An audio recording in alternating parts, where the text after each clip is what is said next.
13 pelajar tingkatan 4 termasuk 2 pelajar lelaki sesak nafas dan batuk selepas terhidu gas iodin ketika melakukan uji kaji membabitkan bahan kimia itu di dalam makmal sebuah sekolah dengan dekat bayan lepas.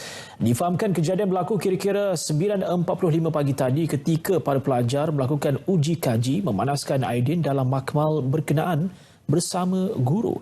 Menurut Pegawai Gerakan Operasi PGO Pasukan Bomba dan Penyelamat Pulau Pinang, Nafis Arif Abdullah, sebaik tiba pihaknya mendapati semua pelajar berkenaan mengalami simptom terbabit selepas terhidu gas yang dihasilkan daripada bahan kimia tersebut. Mereka kemudian dibawa ke tempat selamat dan diberi rawatan awal serta bantuan oksigen oleh para medik. Menurut beliau, hanya seorang daripada pelajar terbabit dikejarkan ke Hospital Pulau Pinang untuk rawatan lanjut. Keadaannya kini dilaporkan stabil.